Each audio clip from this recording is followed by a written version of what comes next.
End gold buyers మీ కష్టాల్లో నమ్మకమైన మీ ఆత్మీయ నేస్తం. ఇది మామూలుగా ఇంటర్వ్యూ స్టార్ట్ చేసే ముందు ఏదో శేఖర్ మాస్టరు, జానీ మాస్టరు, సుమలత గారి ఏకపక్ష నిర్ణయాలను వాళ్ళు చెప్తున్నారు, వాళ్ళ అవినీతిని వీళ్ళు చెప్తున్నారు, అసోసియేషన్లో ఏదో ఒక చిన్న మనస్పర్ధలు, ఈ గొడవ ఇలా హైలైట్ అయింది, ఇవన్నీ ఆలోచించుకున్నా. లేదండి, ఇక్కడ సమస్యలు చాలా పెద్దగా ఉన్నాయి సార్. మిమ్మల్ని హీరోలు ఎంత అభిమానిస్తారంటే, రామ్ చరణ్ గారు మొన్నటికి మొన్న 40 లక్షల రూపాయలు మీ ఇన్సూరెన్స్కి డబ్బులు ఇచ్చారండి. మీకు ఇచ్చే గౌరవం కానీ, మీకు ఇచ్చే మీ పైన ఉండే ఎమోషన్ కానీ, డాన్సర్స్ అంటే స్టార్ హీరోలు అందరికీ ఇష్టం. కానీ మీ అసోసియేషన్ ఏమో ఇలా ఉంది. నేను ఇప్పుడు కూడా చెప్తాను సార్, మెగా ఫ్యామిలీకి మేము రుణపడి ఉన్నాం. అదే అన్నాను. అందుకే జానీ మాస్టరు మెగాస్టార్ని మోసం చేసిన జానీ మాస్టర్ ఎందుకనంటే, మా కరోనా టైంలో గ్రాసరీస్ ఇచ్చి ఆదుకున్న మహా దేవుడండి మెగాస్టార్ చిరంజీవి. ఏ రోజు కూడా ఆయనకి థ్యాంక్స్ చెప్పలేరు మా వాళ్ళు. ఒక్క బర్త్డే కూడా వెళ్ళి ఆయన కాలు మీద పడి నమస్కారం పెట్టుకోలేదు. అయినా సరే ఆయన అది ఎప్పుడు ఆశించలేదు. అది మెగాస్టార్ మనస్తత్వం. రామ్ చరణ్ గారు అడగగానే 40 లక్షలు ఇచ్చారు. జానీ మాస్టర్ ముఖం చూసి కాదండి అక్కడ. జానీ మాస్టర్ ఒక మధ్యవర్తి అంతే. డాన్సర్స్ యూనియన్, డాన్సర్లు అంత కష్టపడతారు, నాకు తెలుసు ఆ కష్టం ఏంటని ఇచ్చాడు. అంతేగాని జానీ మాస్టర్ నీ సొంతంగా ఇస్తున్నా 40 లక్షలు తీసుకొని ఇవ్వలేదు. మా పేరు చెప్తేనే ఇచ్చారు. అంటే అసోసియేషన్కే కదా ఇచ్చారు. మరి అక్కడ ఏదో నేను ఒక్కనే తెచ్చానంటే కాదు. అక్కడ మమ్మల్ని వాడావు అంటే మమ్మల్ని బిచ్చగాలను చేసావు. మాకు లేదండి, మా వాళ్ళ దగ్గర అవి లేదు, మీరు ఇస్తే మేము ఇన్సూరెన్స్ చేయించుకుంటాం. అయినా సరే మేము రామ్ చరణ్ గారిని తప్పనట్లేదు, పెద్ద మనసు ఇచ్చాడు. ఇక్కడికి వచ్చిన తర్వాత ఏం చెప్తున్నాడు, మొన్న జనరల్ బాల్లో నేను లేకపోతే నీకు 40 లక్షలు తెచ్చే మగాను చూపించండి రా అంటున్నాడు. నువ్వు 40 లక్షలు తెస్తాననే కదా ఎలక్షన్లో ఓట్లేసి గెలిపించుకున్నావు. నువ్వు ఆ మాట అన్నావు కదా, నువ్వు అనకపోతే మిమ్మల్ని అడగం కదా.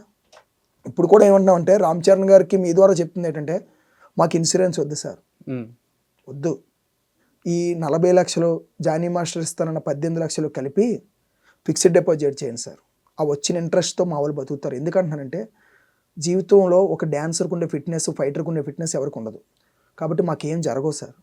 ఎప్పుడో సంవత్సరంలో ఒక 4కో 5కో మేజర్ ఇంజరీలు వస్తే ఈ ఇంట్రెస్ట్ డబ్బులు వాళ్ళకి ఇస్తాం సార్, రిటర్న్ తీసుకోకుండా. ఈ సంవత్సరానికి 60 లక్షలు ఖర్చు పెడితే ఈ సంవత్సరంలో ఎవరికి ఏం జరగలేదంటే 60 లక్షలు కంపెనీకి పోద్ది. వద్దు, ఫిక్స్డ్ చేసేయండి. ఆ డబ్బులతో మా డాన్సర్లకి అవసరమైందని పేకల మీకు వస్తే అందులో 2 లక్షలు తీసి ఇచ్చేద్దాం. మళ్ళీ ఇంకో అవసరం అయితే ఇంకో 2 లక్షలు తెద్దాం. అలా లెక్కేసుకుంటే ఒక 40 మందిని కాపాడుకున్నట్టు కదా మనం. అది ఈ సంవత్సరంలో 40 మందికి జరగదు కదా. ఆ రిక్వెస్ట్ చేసి నేను చెప్పాను, ఓకే అది వాళ్ళ ప్రాసెసింగ్, వాళ్ళ ఇష్టం, అది చేయను. అలాగనుకునే వచ్చారు సార్. లాస్ట్ టైం ఎలక్షన్లో కూడా అలాగనుకొని వచ్చారు, ఓట్లేసి గెలిపించాం. ఆ తర్వాత ఏదో ఆయన పర్సనల్ ప్రాబ్లం వల్ల వెళ్ళిపోయాడు. తర్వాత ఈ ఇయర్ కూడా అదే టైప్ చెప్పి వచ్చి గెలిచాడు. ఇప్పుడు నిన్న ఈ గొడవ అంతా అయిన తర్వాత చిరంజీవి గారు జానీ మాస్టర్ని, శేఖర్ మాస్టర్ని పిలవడానికి కారణం ఏంటి? చిరంజీవి గారికి మొత్తం తెలియదు సార్. అంటే ఆయన మా దేవుడండి, ఆయనకి ఇవన్నీ తెలియవు. ఆయన ఏమనుకున్నారంటే, ఇద్దరు మాస్టర్లు ఏదో ఆధిపత్య పోరు జరుగుతుంది, అది జరగడం వల్ల మనకే ప్రాబ్లం అని కాంప్రమైజ్ చేశారు. కానీ ఈరోజు ఫెడరేషన్లో వెళ్ళి మొత్తం వివరించారండి చిరంజీవి గారికి. ఓకే, వివరించిన తర్వాత ఆయనకు అన్నీ తెలిసింది సార్.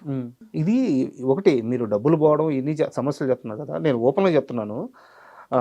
ఇది ఒక జానీ మాస్టర్కి సంబంధించిందో, ఒక సుమలత మేడంకి సంబంధించిందో, లేకుంటే మీరు చెప్పే ఆ శ్రీధర్ రెడ్డో, సతీష్ గౌడో, ఇవన్నీ కూడా ఇది ఒక అసోసియేషన్లో ఉన్న ప్రెసిడెంట్కి సంబంధించి ఏ ఒక్కరికి సంబంధించిన తప్పు కాదండి, అసోసియేషన్లోనే తప్పులు జరుగుతున్నాయి. అవును. సో ఖచ్చితంగా మీ అసోసియేషన్ కరెక్ట్గా లేదు. ఇప్పటి నుంచి కాదు, చాలా సంవత్సరాల నుంచి లేదు.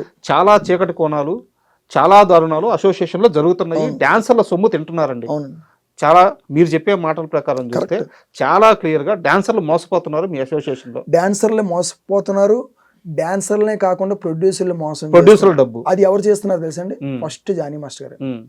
జానీ మాస్టర్ ఒక్కరేనా? దిల్ రాజు గారు వారసుల cinema, Game Changer cinema, Jailer cinema, అంటే దిల్ రాజు గారు 2, మిగతావి స్మార్ట్ శంకర్ 2, మొన్న రీసెంట్గా పెద్ది, ఇవి కాకుండా చాలా సినిమాలు, రారా రక్కమ్మ సాంగ్ దగ్గర నుంచి కొన్ని సాంగులన్నీ మీరు చూడండి. ముంబైలతో అసలు ముంబైలో మనోళ్ళని తెలీదు, షాడోలో ఉంటారు. వాళ్ళు షాడోలోనే ఉంటారు, స్టెప్స్ ఏముండవు. మీరు కావాలంటే ఒకసారి గేమ్ చేంజర్ సాంగ్ తీసుకోండి, ధూప్ సాంగ్ తీసుకోండి. నేను దిల్ రాజు గారికి కూడా చెప్తున్నాను, ఆ సాంగ్లో ముంబైయోడా, తెలుగోడా, నల్లోడా, తెల్లోడా అని తెలీదు. వాళ్ళు షాడోలో ఉంటారు, ఓన్లీ కాస్ట్యూమ్ ఒకటే కనబడుతుంది, ఇలా మూవ్మెంట్ వేస్తారు. ఒకే ఒక బ్లాక్లో 6 మెంబర్స్ వచ్చి ఆడతారు. ఆ 6 మెంబర్స్ మా దగ్గర కూడా ఉన్నారండి, తెల్లగా ఫారినర్స్ లా ఉన్నోళ్ళు చాలామంది ఉన్నారు, పెట్టుకోవచ్చు. కానీ అది కాదు కదా ఆయనకు కావాల్సింది, కమిషన్. ఆయన సంపాదించింది ఎంత, ఆయన రాబడి ఎంత, ఆయన దగ్గర ఇప్పుడు జరుగుతున్న ఆయన మెయింటెనెన్స్ ఎంతో మీరు ఒకసారి ప్రొడ్యూసర్లు అందరికీ చెప్తున్నాను ఏంటంటే, ఆయన బ్యాంక్ స్టేట్మెంట్లు కానీ మీరు ఎంక్వైరీ చేస్తే సాంగ్ అయిన మరుసటి రోజు నుంచి ముంబై కోఆర్డినేటర్ నుంచి ఎంత ట్రాన్స్ఫర్ అయింది వాళ్ళ అకౌంట్లో దొరికేస్తుంది. ఓన్లీ సాంగ్ డబ్బులతో నేను బతకట్లేదు సార్. ఆయనకి 2 కార్లు, సపరేట్గా ఒక కారుకి డ్రైవరు, వాళ్ళ మిస్సెస్ కారుకి డ్రైవరు, ఈయన కారు, 2 కార్లు మెయింటెనెన్స్, ఇంటి మెయింటెనెన్స్, వాళ్ళ వెనకాల కొందరు ఉంటారు భజన బ్యాచ్, వాళ్ళ మెయింటెనెన్స్, ఇన్ని లక్షలు ఎక్కడి నుంచి వస్తున్నాయి సార్? ఇప్పుడు 18 లక్షలు ఇచ్చారు మీరు, పెద్ద నుంచి ఇప్పుడు దాకా సాంగ్ చేయలేదు. ఆల్రెడీ మీరు కేసులు ఇరుక్కొని వచ్చిన తర్వాత పెద్ద సాంగ్ అంటే పెద్దయే. మరి ఇన్ని కేసు జరిగి ఇప్పుడు సంవత్సరం పైన అయిపోతుంది. ఈ సంవత్సరం పైలో మీరు చేసిన మా అయితే 2-3 చిన్న సాంగ్లో 2, పెద్ద సాంగ్ ఒకటి, జైలు రోడ్ చేశారు. మరి మీకు మెయింటెనెన్స్కి, ఆ లాయర్ ఖర్చులకి, మీకు పెట్రోల్కి, మీ పిల్లల ఫీజులకి, మీ ఇంటి మెయింటెనెన్స్లకే సరిపోతాయి డబ్బులని. మరి 18 లక్షలు మీరు ఇవన్నీ చెప్తుంది జానీ మాస్టర్ మీద ఆరోపణలేనా? మీ దగ్గర ఏమైనా ప్రూఫ్స్ ఉన్నాయా? సార్ ప్రూఫ్లు అంటే నేను డైరెక్ట్గా వెళ్ళి వాళ్ళ బ్యాంక్ స్టేట్మెంట్ నాకు ఇవ్వరు కదా. నేను ఏమన్నానంటే ఎవరు ఎంక్వైరీ చేయాలి వాళ్ళు ఎంక్వైరీ చేస్తే దొరికేస్తాయి. ప్రొడ్యూసర్లకే చెప్తున్నాను, ప్రొడ్యూసర్లకే ఒక్కసారి వీళ్ళకి పేమెంట్, ముంబైలకు పేమెంట్ వేసాం కదా, ఆ పేమెంట్ వేసిన వెంటనే జానీ మాస్టర్ స్టేట్మెంట్ తీసుకోవాలి. పేమెంట్ వాళ్ళకి పడింది రిసీవ్ అయిన తర్వాత ఆ మరుసటి రోజు 2 రోజుల్లోనూ వాళ్ళ అకౌంట్ నుంచి జానీ మాస్టర్కి ఎంత వెళ్ళింది, ఎంత వచ్చింది అనేది చూసుకుంటే దొరికేస్తారు. సో ఈరోజు మీరు జానీ మాస్టర్ మీద చేస్తున్న ఈ ఆరోపణ చాలా పెద్ద ఆరోపణ, చాలా పెద్ద రియల్ ఆరోపణ. అది రియల్ ఆరోపణ సార్, పెద్ద ఆరోపణ కాదు. నేను ఇప్పుడు కూడా చెప్తున్నాను, నన్ను నమ్ముకున్న నా కళామ్మ తల్లి మీద ఒట్టేసి చెప్తున్నాను, ఆయన ముంబై డాన్సర్ నుంచి కమిషన్ తీసుకుంటున్నాడు. తీసుకోలేదు, ₹1 కూడా నేను తీసుకోలేదు, ఎక్కడ ఏ సాంగ్లో కూడా తీసుకోలేదు. నేను కార్డు తీసుకున్న దగ్గర నుంచి ఇప్పటి వరకు ముంబై దగ్గర ₹1 తీసుకోలేదు అని అంటే చెప్పమనండి, ఆయన సారీ కాలు పట్టుకుని సారీ చెప్తాను. ఎక్కడి నుంచి వస్తాయి సార్? సో ఇప్పుడు ప్రూఫ్స్ లేవు కాబట్టి నేను దీన్ని ఎక్కువసేపు మాట్లాడలేదు. ప్రూఫ్స్ లేవని ఉన్నాయి సార్. ఒక్క నిమిషం నాగేష్ గారు, నేను జానీ మాస్టర్తోనే డైరెక్ట్గా మాట్లాడుతున్నాను. ఒకవేళ మీరు ఈ వీడియో చూస్తే జానీ మాస్టర్ గారు, ఇప్పుడు ఈరోజు నగేష్ ఏవైతే ఆరోపణలు చేస్తున్నారో ఇది మీ వ్యక్తిత్వాన్ని ప్రశ్నించే ఆరోపణలు. ఒకవేళ ఇది నిజం కాకపోతే మీరు ఖచ్చితంగా మీడియా ముందుకు వచ్చి దీన్ని ప్రూవ్ చేసుకోవాల్సిన అవసరం ఉంది. ఎందుకంటే ఆయన చేస్తున్న ఆరోపణలో మీ వ్యక్తిత్వ హరణం ఉంది. మీరు డబ్బులు తింటున్నారు అని చెప్తున్నారు, డ్యాన్సర్లను అడ్డు పెట్టుకొని డబ్బులు సంపాదిస్తున్నారు అని చెప్తున్నారు. సో చాలా తీవ్రమైన ఆరోపణలు. ఇవి ఆరోపణలు మాత్రమే, ఇవి ఆరోపణలే, నిజం కాదు అని ప్రూవ్ చేసుకోవాల్సిన అవసరం మీ పైన ఖచ్చితంగా ఉంది సార్. ఈ ఒక్క విషయంలో మాత్రం మీరు ఖచ్చితంగా రెస్పాండ్ అవ్వాల్సిందే.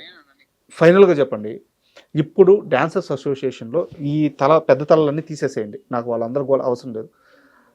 జెన్యూన్ డాన్సర్లు ఏం కోరుకుంటున్నారు సార్? జెన్యూన్ డాన్సర్లు ఫీజు కోరుకుంటున్నారు సార్, శాంతి కోరుకుంటున్నారు. అంటే ఇప్పుడు ఈ బాడీ కంటిన్యూ అవ్వాలని కోరుకుంటున్నారా, లేదు మొత్తం బాడీకి ఎలక్షన్లు కావాలని కోరుకుంటున్నారా? మొత్తం ఎలక్షన్ కావాలని కోరుకుంటున్నారు. మొన్న 280 మంది వచ్చారు సండే, 78 మంది ఓటింగ్తో ఎలాగండి మీరు ఎలక్షన్కి వెళ్ళిపోతారు?